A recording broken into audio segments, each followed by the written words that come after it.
This video talks about Kursk and the leaders we elect, and how they are worse than common criminals who kill individuals. Because our leaders are responsible for the deaths of millions of people, and, unlike common criminals, they never answer for their crimes. And the incredible audacity of the comedian from Kiev when he invaded Russia at Kursk shows how little the apprentice dictator cares about his fellow citizens. This maneuver was considered risky from the start, betting that Russia would withdraw troops from the main front, seeing its own territory invaded, which would give Kiev bargaining power in a future peace agreement.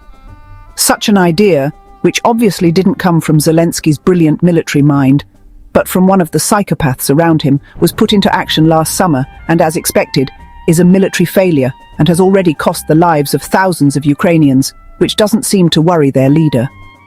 Because for Zelensky, as for all leaders, the true fuel of wars is not weapons or oil, but human lives, which he has at his disposal.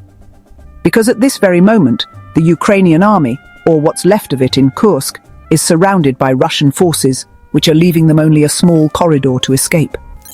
In a real death trap, because without the support of American satellites, they cannot protect themselves from Russian drone and missile attacks during their escape. And every day, what Marco Rubio said in a moment of honesty becomes clearer.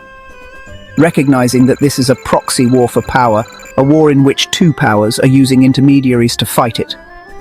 But Marco Rubio doesn't say that Russia and Ukraine are using their own citizens as fuel in this fight, while the United States uses volunteers and mercenaries from all over the world, not sending its own soldiers to die.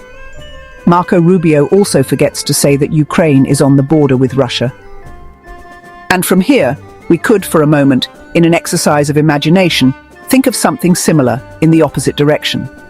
Imagine that the indigenous people of Alaska want to be independent from the United States and seek support from Russia to arm themselves, and that they want to expel from their territory by hook or by crook all those who are not native to those lands, and that in exchange for this help, they promise the Russians to pay them with Alaskan oil, which after all is much closer to Russia than to the United States. How would the American people feel seeing thousands of their soldiers killed by Alaskan natives armed by Russia? Fortunately, Americans will not experience the pain that other peoples have experienced, because currently there are only two options for Russia and the United States: unleash a nuclear war, bringing the world back to the Stone Age, or find a way to coexist. And unlike the apocalyptic movies and series that predict a dystopian future, it is much more likely that we are facing a more subtle paradigm shift.